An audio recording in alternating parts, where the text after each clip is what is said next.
Yeah, that is fair. And I think I got my start in comedy. Okay, I'm gonna be a little cliche here, but like bear with me because it is true. Okay. Um, I grew up watching the Blue Collar Comedy Tour. So I was always watching like Jeff Foxworthy, Larry the Cable Guy, uh, Ron White, Bill Engvall. These comedians were my top comedians growing up, but my especially favorite one that stood out above all of the rest was Ron White. As far as comedians go, Ron White's probably my hero comedian. And I take a lot of his timing and delivery qualities, and I actually use it in my own comedy. Like I emulate a lot of his style, and I know that, and I'll fully admit it. Okay. But let's be honest, it plays into my wheelhouse because I do that like country boy, like charm kind of stage presence in a way. You do. I sense that. Yeah, it's not not completely what I do, but it is definitely enough there to be noticeable. So fast forward into that, like I grew up watching this kind of stuff. I always had like that sense of humor. I was always the funny guy at the party, all that kind of shit. And finally, I was like, you know what? Fuck this, man. Like I'd like to try stand up. And at the time that I got into it, like physically in real life, I was living in Asheville, North Carolina. And I didn't know this at the time, but I got introduced by probably one of the most like killer MC introductions I could have ever asked for. I actually got introduced to the stage for the first time by Hillary Begley, and I believe at the time she had it was like a Hulu comedy special of her own and shit like that. But yeah, this is the person that, and I didn't even know it, but this was the person that first introduced me to the stage. And my first bit I ever did was at a place called the 27 Club off of Patton Avenue in Asheville, North Carolina. And after my first performance, man, I had the bug. Yeah. And I just wanted to do more of it. So I kept coming out to different shows. I found other microphones. My favorite one I ended up doing there locally at that place at the time was a place called the Offended Mic Night. And I have probably one of my funniest roasting a heckler stories from that mic. But let's get back to your original question before we get into something like that. Okay. Your original question was more like why in VR? Well, COVID hit back in 2019, 2020 area. Nobody was going out. Everything was quarantined, this, that, and the other. And a lot of that sort of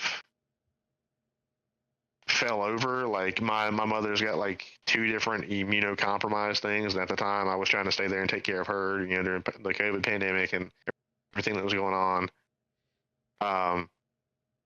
And so we weren't really getting out much and doing much, and we kind of lived a good ways away from everything. And after my friends had introduced me to VR, it wasn't too long after that I found out kind of at random that there was such a thing as virtual reality comedy mics. And I was like, wait a minute. You mean I can go do a comedy show and never have to leave my freaking house? What? What have I been doing? So yeah, no, like I found out it was a great way to like polish material and just be able to get an audience very easy. I mean, and depending on what mic you're going to in VR, you might get anywhere from like 30 to 80 people at a time at a mic. So you're going to get a good audience. I mean, like a lot of these mics have better audiences than you would find as far as just sheer numbers than you would have at a real life mic. Yeah. Which is crazy to me. Even at some of the biggest comedy clubs, like out here where I'm at now, there's a Tacoma Comedy Club. I have actually seen more people sitting in front of a stage for the comedian at one of our VR shows than I have seen some nights at a professional comedy club. in real life, Yeah, that which is is kind of wild. wild. That is kind of wild. See, like, you're honestly the only group that I have seen that like has done this. Like, Mm, like I've been introduced to a whole nother side of the game recently. Because yeah, I'm fairly like new to like trying to explore, if that makes sense. And when when you find out that groups are kind of where everything's at, you just got to find the right groups to go to. yeah, Um, Man, that yeah. changed the game, and, Well, like, you were one of the first people that I ran into and found oh, that way, you know what I yeah, yeah, mean? and that is not an uncommon story for me to hear actually from people. But yeah, like to finish out your question, like what ended up getting me started in the actual VR comedy mics though is I went up and I started performing at some of these mics, and people really started liking my material. They saw me being consistent, that I was always improving and getting better and things like that. And eventually, I was like, hey man, like why is there more mics than just like a couple nights a week? They were like, well, nobody else wants to run one. I was like, fuck, I could. That's easy. I could do that. Yeah. I just need to like get the right stuff. And so like that's it. Everybody was like, hey, if you start running a mic, we will come perform at it. So I started out at like running a mic at the Opti Bar, King Crimson's Opti Bar. Okay. Like I rented the world, like it was very cheap to do his Patreon to get like the world access and stuff like that. And so like thank goodness for world creators like him who aren't just like fucking greedy as shit and Yeah, just trying are to out to make like huge amounts of dollars off of everybody that they can. But yeah, no, he had like a plan that was like a little less than $20. It gave me access to everything I needed to open up a mic, and so I started out there until I got my world up and running for myself, and yeah, it's just gone from there. So how long have Um, you been running the show at this point? uh, honestly, not entirely sure. Um, It just blends together at this point, you've done so many. kind of. I want to say it's been coming up on a year, if not, because it's already past a year. A year's a good amount of Yeah, time. I want to say we've been we want to be around. We've been around for a while now, so Huh. Yeah, dude, and that's actually, like that's an interesting development, you know what I mean? So, like, yeah, is there inherently any difference between doing comedy in a VR setting and then doing comedy in, like, a in-person yeah, setting? yes, Okay. yes. There's no doubt there are differences in it. First off, there are small mannerisms that you pick up doing comedy on a real life stage that is just not going to be reflected in VR because of the nature of the physical world around you. That's fair, yeah. That Like makes sense. for example, it's a small thing, right? But like whenever you walk up on a real life stage, the very first thing that you learn to do is to pick up the microphone stand, walk over and set it to the side. Okay. And the reason you're doing that, and it sounds crazy, but the reason you're doing that is that microphone stand is sort of like a protection barrier Yeah. between you and the audience in a way. Mhm. New comics will get up on that and they will just leave that microphone stand sitting right there because that's their barrier, makes them feel safe, and this, that, and the other. But your more established comics or your comics that have been around for a while, the first thing they'll do is grab the microphone, pick up the stand, and move it to the side because they want to have that open interaction with the audience and they don't want a barrier there. That makes sense. Um, so small physical things like that. Also, prop comedy. Real life prop comedy and VR chat prop comedy are very different. Um, like in here, if I want to make like some Jesus jokes or something like that, I can literally turn into a Jesus avatar and just start making puns to go along with my jokes and just get like extra. If you guys want to see more content like this, then go ahead and hit that subscribe button down below. If you liked it, leave a like, leave a comment or something if you want to see somebody that I haven't talked to yet. On top of all this, right now we're only releasing clips. So once we reach about 200 subscribers, that's kind of the goal, we'll start releasing full episodes. We appreciate everybody that's been here for right now. And don't worry, we'll get there eventually. I love each and every one of you guys. I hope you guys have a great fucking day. Peace. Just get like extra whammy for it and things like that. That is true. There is actually a tremendous VR prop comic I know, and his acts, like, he wouldn't be able to do these kind of acts in real life without like hiring some crazy cosplayers to like help him do some magic changes or something like that into some stuff. But his acts and the way that he utilizes like the VR chat avatars and prop systems and things like that, that you can use, is masterful. And he goes by the name Barclay. Uh, Barclay is well known in the VR comedy community for being an incredible VR prop comic. Probably the best one I've ever seen in VR. Okay. See, I've never heard of this guy at all. Like, you know what I mean? Like, that's what's Yeah, crazy. yeah. I see him do more shows at Punchline Comedy than anywhere.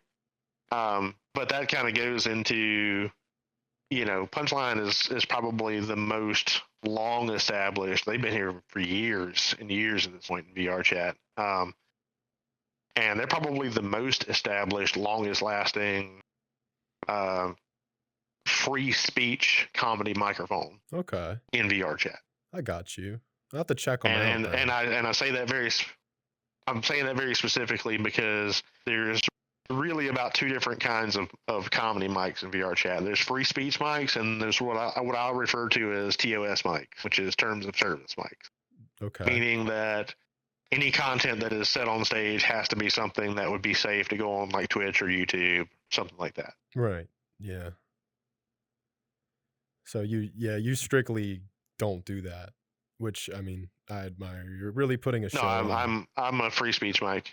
Yeah, that's smart, dude. Because here's my rule: is you can say whatever the fuck you want on stage if the intent is a joke. Now, if you're getting on my stage and you're being a dickhead, we're gonna have words. That's fair. Yeah. But if you're just trying to tell a joke and somebody gets offended, I don't fucking care. We live in a world where there's too many people getting offended over stupid shit right now. And I know a lot of people might like read between the lines and try to like read something about my stances about things here, and my best recommendation would be don't. Yeah. Because you're probably going to get it wrong. I mean, yeah, there's a problem with that, and to be honest, to your point here, it's like it's a show too. Like, it's not like it's a show. It's not like it's some extra shit, dude. This is just a show, man. Like, people have no. ways Our intention is to come out here and laugh about how fucked up the world is, because in my opinion, right now in the state of the world, we need comedians more than we've ever needed comedians right now. Because let's face it, most people right now are waking up and looking at their news feed and just going, wow, this world is fucked right now. What the fuck? Like, it is fucked. And honestly, one of the ways that humans deal with trauma and tragedy is laughing about it. And so if our guys can get up here, or I can get up here and tell you some jokes and make your day fucking brighter at least a little bit, then fucking let's go. Like, that's a win. But here's the part that a lot of people don't understand about comedy and comedians. We have a secondary, at least some of us have a secondary objective than just making you laugh. I know for myself, if I make you laugh about a really fucked up dark joke or like a joke about the state of the world right now or something like that, yeah, I want you to laugh in the moment, but I want you to come back later and go, fuck, why was that so goddamn funny? Well, it's so goddamn funny because it's so goddamn fucked up. Now ask yourself, why is it fucked up? Start thinking about how the state of the world is. But at least it's easier to get into that line of thought and really digging into it for yourself if it started out with a laugh. I mean, I'm not gonna lie, that's one reason I wanted to talk to you, because I didn't even know that you ran the show until Rick told me. I was just like, oh, this guy has some good energy and some solid. I don't make it. Yeah, I don't make it a big deal. No, I don't make it a big deal that I run the show. You have this like down to earth presence on the stage. Like, I'm not a comic by any means, but I do like it. So I looked at you like an experienced comic, man. Yeah, and I was so interested on talking to you because your perspective. I appreciate that because I do have a few years in it at this point. Like, so I feel like I'm starting to hit that experienced comic area. So it's nice to get recognized with that a bit. But I will say, like, a lot of the comedians that come up on our stage are masters of their craft in many different ways. Uh, fucking Ultra Prime is really good at like that shock value comedy a little bit. Like he really like will throw you a curveball, but he just leans into the absurd so hard that you can't help but laugh at him. And he's very good at that style of comedy. And like I mentioned, Barclay is great at prod comedy.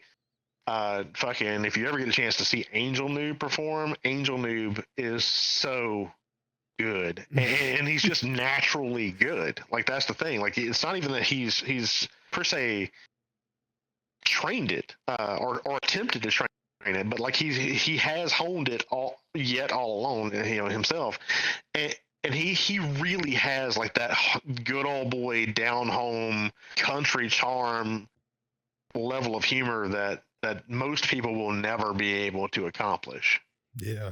He is absolutely crafted it, and he reminds me a little bit in the sense of Larry the Cable Guy in some ways, like that way that he has dialed into that certain niche. Yeah. And so he's really good at that. And another favorite of mine is Drumhead. Drumhead has amazing crowd work. I liked him, man. I really liked him, man.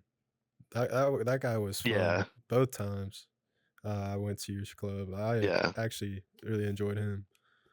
I will give anybody a word of advice though, and this is probably one of the. There's only one thing that we as comedians dislike more than a heckler, and I've experienced this myself. Somebody has come up to me after a show and was like, "I would like to give your comedians some pointers," and I'm like, no offense, but if you have never picked up a comedy mic, there's no need for you to be giving anybody pointers. Yeah, I feel that. That makes sense.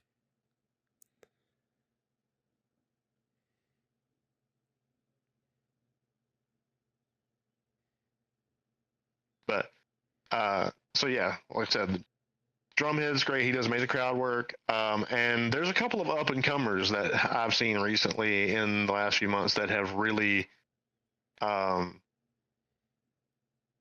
come into their own or started to come into their own. And I'll brag on them a little bit for a minute. Like one of them is named Killer Wolf. And I saw this guy start, and man, when he started, Killer Wolf, if you see this, I'm sorry. When you started, you were terrible. But here's one thing I'll say for Killer Wolf. He kept coming back every week. He was diligent. He wanted to do this. And now I'd stand him up against quite a few comedians at this point because he's really come in and started to master his craft a little bit too.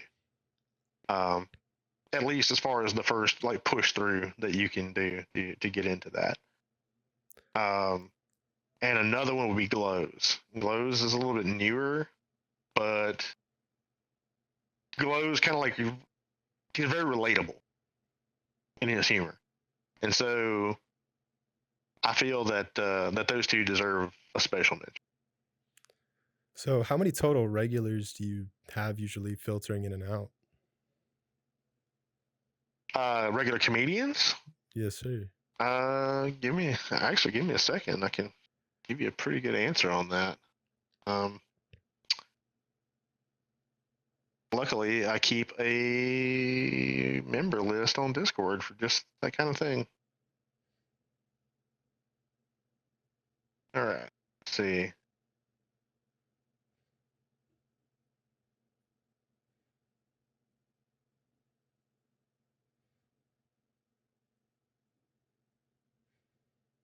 Well, I thought I could see everybody that's in that member group. Wait, I think it's quite a few of them. I'll put it that way. Yeah, here we go. Okay, so I have 13 like truly have cut their teeth comedians that have earned their right to just come up on stage at any show. And I've got 3 what I refer to as like a resident comedian. Which means that these guys, I will give them a little bit more stage time. They can kind of pick like where they want to put their set at during the show. If it's possible for me to do that, then I'll do that for them.